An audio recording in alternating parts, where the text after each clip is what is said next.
We start off in the classroom. Two boys are engaged in a playful hand-wrestling match with joyful and confident expressions, while a girl watches them amusedly. Inori displayed a worried expression as he contemplated his dilemma, confronting the uncertainty that weighed heavily on him. Just then a magic circle engulfs the entire classroom. Inori crouched down, looking confused and alarmed as he wondered what had just happened. Startled, Inori knelt on the ground. Realizing the classroom had vanished, Inori looked shocked as he faced an unsettling truth. Feeling alarmed and confused, students looked around at their unfamiliar surroundings, with them urgently questioning what was happening. The group of characters appeared bewildered and confused in an unfamiliar environment, with one loudly questioning what this place was. Just then the goddess floated gracefully, radiating a calm and divine presence as she offered reassurance, encouraging everyone to be at ease. She confidently announced that she was the goddess, revealing her divine identity amidst the majestic atmosphere. She then explained that they were being called by another world. Goddess, her flowing hair symbolizing her resolve, delivered an inspiring message that emphasized the hero's destined role to vanquish the demon lord. Looking shocked and exclaiming the thought OD being heroes. The goddess stated their soul will be teleported to the kingdom of Hygen. Inori, standing alone with a worried expression, was visibly anxious as he recognized a situation that reminded him of the stories he had read. Goddess, radiating a bright aura and expressing joy, announced that she would grant everyone a gift before they parted ways. Now, she was bestowing each of them with a special ability suited to their destinies, urging them to resist the temptation of power and walk the path of righteousness.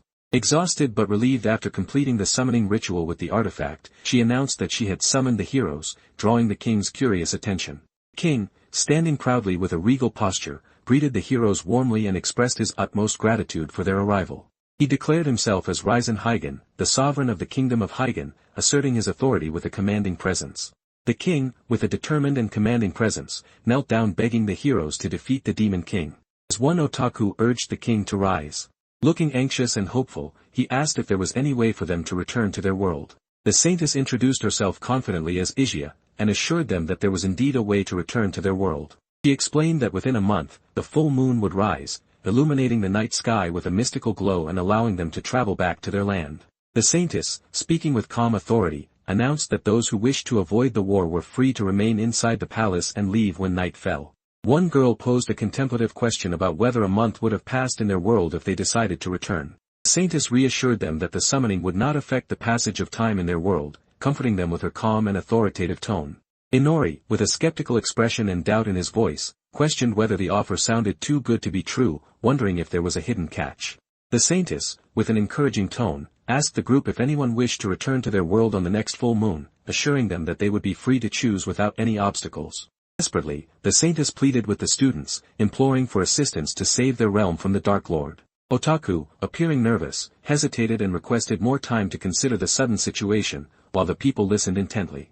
The king, dressed in his regal attire and speaking with confidence, announced that the group would have a month to decide whether to return home or forge a hero's pact, while inviting them to enjoy the feast celebrating their arrival. Suddenly Inori was puzzled as he stood over the glowing magic circle beneath his foot, questioning whether this was the same magic circle from his classroom. He wondered aloud if they were being transported to the ballroom by magic, expressing his wish that such magic existed back on Earth. Just then the otaku called out to our boy, wondering why he was the only one glowing. Suddenly everyone crowded around Inori as they watched in awe.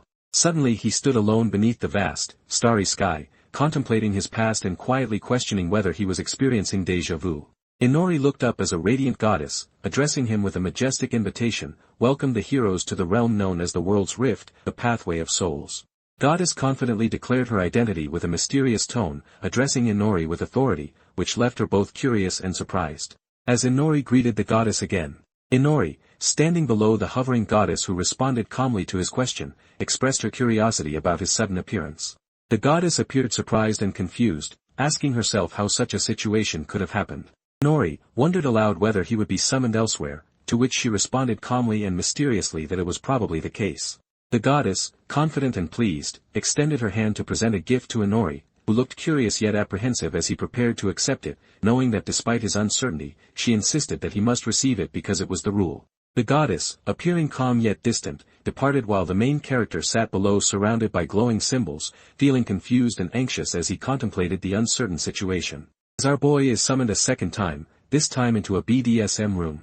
A crazy doctor called out that the summoning was complete. He, with a sinister smile, proposed that they name the project Subject 12. Scientist, excitedly gesturing, announced that he had a strong feeling the experimental subject possessed an attack-type demon eye, revealing a startling discovery. Inori looked uneasy and questioned whether the other person had just called him a subject, feeling a strong sense of alarm and suspicion about the encounter. The scientist and his eager assistant prepared to begin the experiment, with the scientist stating that they would proceed slowly and carefully. Inori, nervous yet determined, reacts with surprise as the man encourages him to reveal what his demon eye can do, suggesting an upcoming reveal of a hidden power. The scientist explained that others summoned from another world receive a demon eye when crossing over to their lands. He revealed that their task was to prove it was not merely a myth, his smug grin hinting at the mischievous plan he had devised. Realizing his power, Inori reflected that the demon eye was the gift he had received when summoned to this world. The scientist invoked hypnosis by using a hypnotic gesture, commanding that the other character go to sleep and remain still, ensuring they would be controlled. The man, looking panicked, declared that the hypnosis was not working, his distress evident as he sweat in frustration. Just then, his assistant called out that something was wrong with our boy. The guy revealed that his right eye was the demon eye of vision, glowing intensely with a demonic pattern that signaled the unleashing of his hidden power. And that his left eye was the demon eye of magic circles, showcasing his hidden power through a mysterious and ominous gaze. Both overjoyed and eager, expressed their excitement about discovering not just one, but two potent demon eyes, revealing that they had truly found their gold mine. Inori, chained and panicked, was desperately contemplating using his demon eyes to escape, driven by a sense of urgency and determination. Startled by the sudden appearance of a magical circle, he reacted with shock, exclaiming in surprise at the unexpected event. Noticing this as well, the two evil men looked on in shock. We then find our boy back at square one, something tell me this won't be the last one. The goddess speechless at the whole situation and could only stare in disbelief. She was taken aback by the appearance of our boy, uncertain if his return meant he liked her or if it was just a coincidence. Inori, expressing confusion and frustration, asked whether the other person truly had no idea what was causing the situation. The goddess confidently explained that she was the first to experience this phenomenon and assured that she would investigate and inform him if they returned. Inori, surprised by the goddess's calm yet enigmatic communication, realized there was a twist in her manner of speaking, noting that the goddess had almost said, "When I return." A high-angle view reveals a building with a glowing window, signaling the transition to a new realm in a mysterious new world. Inori enthusiastically recounted his encounter with a noble girl and an elf. The elf praised Lady Lyde for her exceptional summoning skills, marveling that she had summoned a humanoid monster on her very first attempt, which she declared was an unmatched talent. Just as our boy was about to go in as to who they were calling a monster. With a clearly fake smile he exclaimed that he was back, like a husband coming back home to his wife after a long day of work. Inori asked the goddess if she knew why he was being summoned to different places. She responded that she had a vague idea but would be brief since time was limited. The goddess lamented that the basis of all the summonings is because of one strong soul, which is required to cross over into another world. The goddess explained that Inori possessed an extraordinarily strong soul, making him a very rare case. Inori questioned how he could be special when he considered himself just an ordinary high schooler, despite the goddess's explanation of his extraordinary soul. Goddess extended her hand confidently and explained that the strength of a soul is not determined by one's disposition but by the strength of one's ego. Just then we cut to a beautiful girl holding a glowing orb and speaking with surprise, revealed that she recognized Inori's ability as a skill known as Skill Thief. Inori, now empowered and focused, extended his hand glowing with a magical light as he declared that on the fourth summon, he had received yet another gift. Holding a glowing blue orb with excited determination, Inori proclaimed that he had tried to forge the hero's pact to bind his soul to that world. Alas, the summoning magic circle activated once again as his foot stepped onto it. We transition to a robed figure, who appeared to cast a spell over an open book and candles, as Inori revealing that the fifth one was a summoning through black magic. Inori, appearing pensive and surrounded by swirling magical energy within a mystical circle, acknowledged that he had received a gift of significant nature. And with the sixth summon, "Come on guys, just give our boy a break." In an ominous atmosphere, Beast proclaimed that the Dark Majesty had risen once again, declaring that he had become a demon lord amidst his triumphant and determined demeanor. The goddess was astonished as she expressed her surprise at Inori's newfound power, recognizing that he had become absurdly powerful. Inori reacted with surprise, raising his hand as if in disbelief, and he simply stated that it sure looked like it. Inori, sitting on the ground and gazing up at the goddess, as she delivered a cryptic message, suggesting that the next encounter might be their last. The goddess explained that she wanted to combine Inori's abilities before he went and advised him to check his status once he was summoned.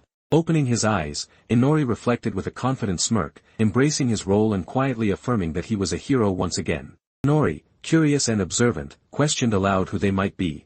We are introduced to Ryuto stood with a worried expression, sweat on his brow as he observed the tense situation unfolding before him.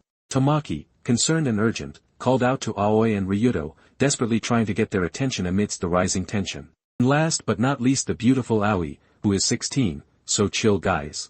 The king, worried and authoritative, expressed his concern about the lore that heroes should be summoned in threes, revealing a troubling tradition. Inori, dramatically exclaimed that he was summoned as a fourth wheel, revealing his feelings of discontent. King looked shocked and distressed as he pointed and questioned whether a certain revelation meant what he feared, his alarm evident in his tense expression. He questioned whether Inori, who stood apart, pondering his uncertain status and the possibility that he was just a regular person summoned alongside the heroes. The king, displaying a shocked expression and contemplating an unexpected event, exclaimed that such a thing had never happened before. Suddenly a girl, with a commanding presence and determined expression, called out to the heroes, addressing them with authority. The first princess confidently announced her identity, claiming she was the one who summoned the heroes and expressing gratitude for her role. Inori smirked with amused sarcasm as he made a witty remark about the typical fantasy trope of a pompous princess, mocking the scene with his cleverness. The confident girl stood before the throne, boldly declaring that she would be the first to greet the kingdom of the rising sun, her enthusiasm filling the grand hall. She explained that the world consisted of humans, demi-humans, and demons, emphasizing that humans have long been fighting against the demons. We are shown a fierce demon carrying a terrified young man amid dark, ominous energy, illustrating how the demon lord has recently established a nation of demons and invaded human realms. The scene shifts to a resolute display of unity as the human empire of Makard, an ally in their struggle, requested aid from other countries. Girl confidently declared that she was the only person capable of summoning them because she was of royal lineage, asserting her authority with a smug gesture. The princess confidently outlined her strategy to create an army of summoned heroes who would undergo training in their respective nations. The student, speaking with hopeful curiosity, asked the figure of authority if there was any way for them to return to their world. The girl appearing shocked about this common question, shut all their hopes and dreams down, exclaiming that they were stuck there for life. She, with an assertive posture and a sarcastic tone, told them that they should be grateful rather than questioning her, emphasizing that not everyone has the opportunity to become a hero. The king, addressing the cloaked figure with determination, declared that if there were no further objections, they would proceed with the next step. Suddenly a purple hooded figure is seen carrying an appraisal item. As the male student touched the stone, he was blessed with the skill limit breaker. Aoi Isegai, eager and determined, demonstrated her magical skill barrier conjuration. Maki, excited and determined, reached out to accept the powerful blessing of mana affinity. Inori, eager and inquisitive as glowing particles swirled around him while reaching forward, wondered aloud about the potential of his blessing, which was detection. After that, they were required to undergo both physical and magical aptitude tests. As night fell, our boy was invited to Ryuto's room along with others to discuss the next strategic move. Inori sat contemplatively, reflecting on the fact that their room was definitely bigger than his. Just then, Tamaki challenged our boy by declaring that they were heroes and that he had no place there, while others looked on with concern and worry. Crossing his arms with determination, Ryuto asserted that Inori should stay because his detection might prove useful later. Concerned and thoughtful, Tamaki asked if they should stay there, while others listened intently. Inori, confident and assertive, shushed the group while boldly declaring that everyone should stay as he held a book out. Just then, he warned the others that they were being watched and advised them to speak carefully to avoid arousing suspicion. As he flexed his detection ability, Inori, confidently explaining his ability to detect living beings through walls. Inori, with his eyes closed and displaying concern, sensed that someone was eavesdropping behind the door. He subtly requested Aoi to create a soundproof barrier, aware of the need for discretion.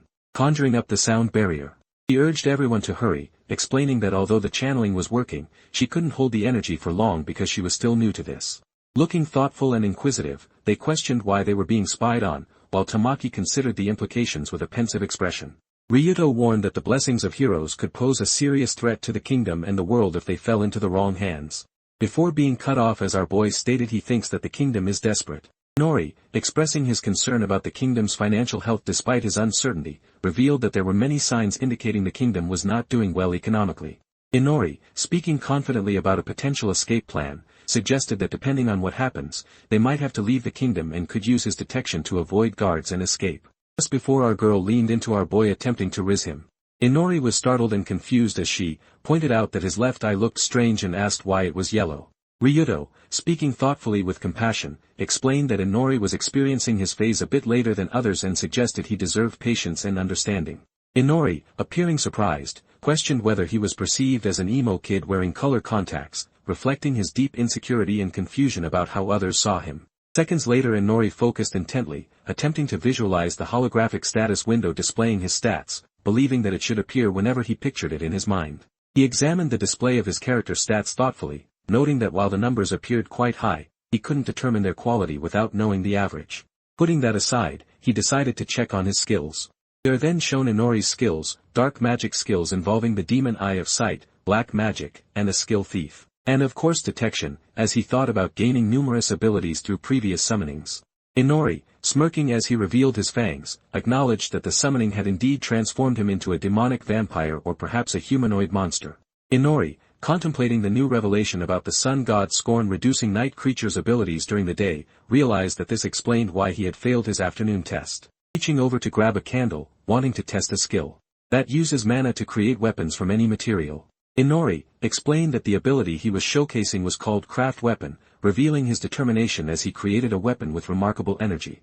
Inori, holding a gleaming knife and looking astonished, reacted with surprise upon sensing the knife's immense detail. Inori confidently demonstrated his power by revealing his red demon eye of vision on the right, which glowed intensely and symbolized a physical manifestation of his special abilities.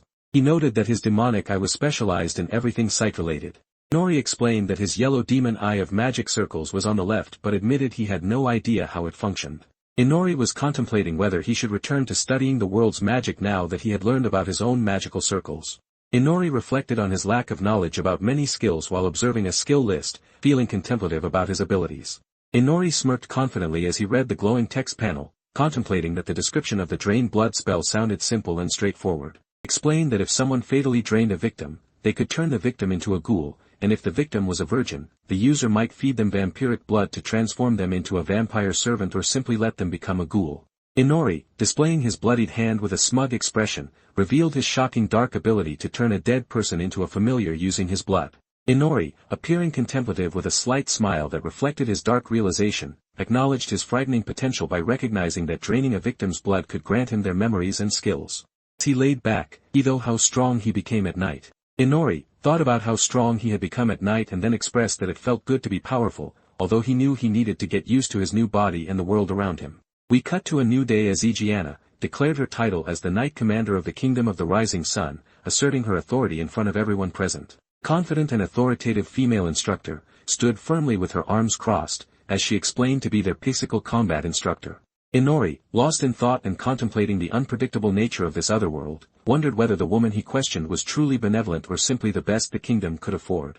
The woman addressed the group, implying that many of them possessed such exceptional abilities that they might not even need the usual strength training. He then asserted that Ryuto, Tamaki, and Aoi could choose their specialization after learning the basics. Before turning her attention to our boy and calling out his name, "Are we about to undergo a special kind of training, I wonder?"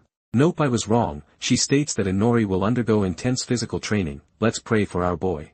Cheerful goddess makes a playful grand entrance by greeting everyone enthusiastically, her bright smile and lively wave captivating the surrounding characters. After this woman catches the attention of our boy, he wonders who she is. Noticing that the woman was accompanied by a maid, Inori deduced that she must also be a member of the royal family, given the maid's presence. Woman, dressed in formal attire and visibly surprised, greeted the royals with respectful astonishment, saying that she did not expect their visit. The female character, smiling reassuringly, told the woman to be at ease, explaining that they were simply there to observe the hero's training. As our snobby princess, declared that she had allocated her precious time to witness their first steps in person and considered them honored. It was a formal encounter where the mysterious woman, elegant and authoritative, greeted Inori with a courteous introduction, expressing that it was a pleasure to meet him. The second princess confidently introduced herself as the princess of the Kingdom of the Rising Sun with a proud smile. The female character, with a playful smile, then introduced herself to the main protagonist as his daytime tutor. To somewhere as one announced that Inori would receive Commander Esha's training in the morning, while she instructed Inori that he would attend her class in the afternoon. Feeling out of place, Inori acknowledged that he was definitely the black sheep of the group. Our boy explained that the other three were taking the first princess's class in a separate room. The girl looked down sternly at Inori, asserting her authority by declaring that she had no time to waste on someone she did not regard as a hero and demanding he know his place. The woman announced that she would begin the lesson, while Inori listened attentively with a mixture of curiosity and apprehension. Inori, appearing nervous yet determined, raised his hand and asked if he could first pose a question to her. The curious Inori asked the cheerful second princess if her being the second princess meant she was younger than the first. The girl, with a smug and confident expression, corrected the misconception by asserting that the situation was actually the other way around. He explained that her younger sister was made the crown princess due to complicated reasons. Inori was lost in thought, reflecting on political motivations he presumed were involved in the situation. He concluded that succession affairs were a complex matter and decided it was best to focus on his own concerns for now. The second princess explained that the kingdom of the rising sun was founded by a sorceress who had defeated the first demon lord. The society's reverent reverence for the witch religion, which centers women, is symbolized by the prominent statue representing the founding sorceress known as the witch. He affirmed that for generations, queens had been crowned as the monarch, while he proclaimed that their husbands, the kings, had ruled the kingdom as regents. Although kings were rulers, it was clear that queens could still strip kings of their authority through divorce. The second princess confidently instructed our boy on the fundamentals of the kingdom's history and magic. As the day comes to an end, Inori, sitting cross-legged on the bed and reading a book on magic, reflected on the princess's words that she would teach him the theories of magic the next day and the practical aspects the day after. He thought how she had lent him this book. Despite feeling confident about his preparations, he reflected that he now had everything needed to conduct new experiments. As his yellow eye began flashing like Itachi casting a genjutsu, he instructed that the magic circle should be observed, stored in the eye, and activated at will. Feeling uncertain about the effectiveness of his attempt, he wondered if the saving process had even worked since he did not feel anything. As he tried other magic circles, but none of them worked as he closed the book with failure. Just then a thought crossed his mind. He was contemplating the potential of his other eye, pondering whether he should activate its power. As he drew a magic circle on some paper, he commented on how easy it was to picture the circle and draw it. He focused intently as he thought about the hypnosis spell which had been cast on him from his previous world, which he should not know how to draw or activate. Inori revealed that thanks to his demon eye of vision and its memorize image skill, he could now utilize a powerful ability by interpreting the complex symbol displayed on the scroll. He stated how he could picture it clearly. Inori's eye glimmered with a radiant golden light as he focused intently, signaling that he was unlocking his hidden potential and awakening his powers. Inori, looking surprised and charged with energy, questioned whether the transformation had succeeded. Inori, determined and focused, prepared to test his skill as he rung a bell he was holding. We then see a maid, displaying respectful deference, addressed Inori with a formal tone, offering her assistance and asking how she could help. Inori, sitting casually on the bed and looking hopeful, asked her if she could do him a favor, prompting her to react with curiosity and attentiveness. As he used his genjutsu, hypnosis, a magic engulfed her. As we see her eyes and sense of reasoning slowly fading away, Inori, eager and anxious, seeking confirmation by suggesting he ask her something random to check if their plan had succeeded. Our boy, not holding back, asked her about the color of the underwear she was wearing that day, as she specifically mentioning it was black. As he used his X-ray, which is wild, he knew she was telling the truth. Inori, focused and analytical, explained that the advanced hypnosis magic operates in conjunction with the demon eye of magic circles. Realizing his power, Inori contemplated that this magic came from the world where he had received these eyes. Inori, deep in thought, wondered whether the demon eye's power was limited to storing magic he had seen in that world. Inori, appearing thoughtful and inquisitive, asked whether he could only use advanced hypnosis magic. Inori, appearing doubtful and contemplative as he leaned over the table with a feather in hand, firmly declared that he could not assume that yet. Recalling his past summons while surrounded by magic circles, Inori reflected that he had received a gift of that nature and believed that the time had finally come, as the dark majesty was rising once again. Inori, focused and determined while using a powerful ability, prepared to save the mystical symbol in front of his eye, indicating that he was about to record an important vision. Just then he activated a glowing circle. As we transition to outside where something is being summoned, Inori, enveloped in golden light, celebrated his triumph, as he had successfully teleported to a forest near the palace exactly as he had planned. Inori, focused and confident, deduced that he could continue his teleportation strategy by using the red eye's far sight to locate a destination and then employing the spell teleport to the sighted location stored in the yellow eye. Realizing his newfound freedom, Inori stood under the moonlit sky and thought that he could now leave the palace at any time he wanted. Inori, standing near a crumbling wall and contemplating his next move, thought that he should experiment with his skills at night since that was when he could use them all. Inori, determined and focused, reached towards the swirling black magic circle on the wall, his intense expression revealing that he was casting a spell amidst an ominous atmosphere. Inori, confident and commanding, focused intently as he conjured dark magic and manipulated the magical stones with precision. Inori demonstrated his dark magic ability by asserting that he could use black magic to take control of inanimate materials, adding to the mysterious atmosphere of the scene.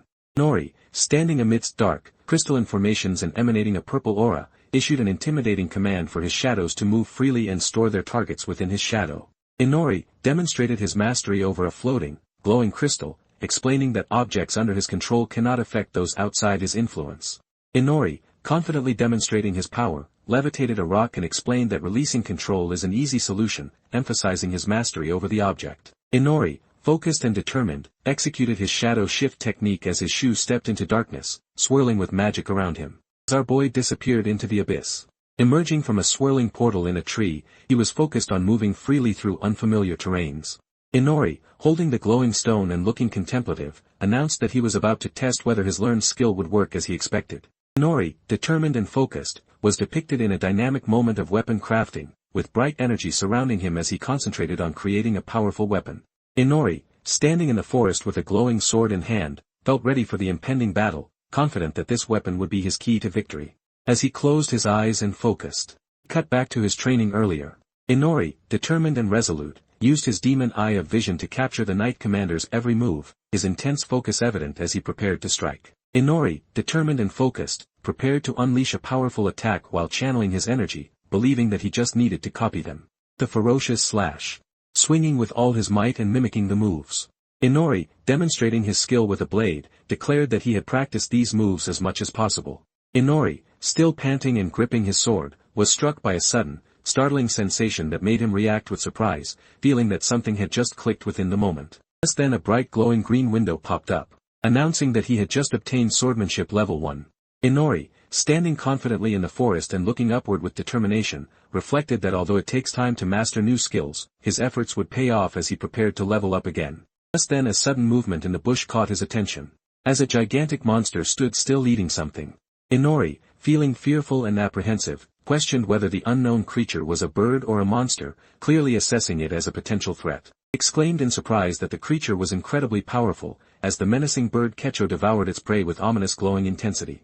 Inori, appearing curious and engaged, shared that he had heard feathers were a special trait of the kingdom and recalled someone mentioning that the mattress he was using was made of them. Inori, nervously peeking from behind a bush and contemplating his next steps, wondered aloud how the people of this kingdom managed to hunt such strong monsters and considered starting with weaker fiends.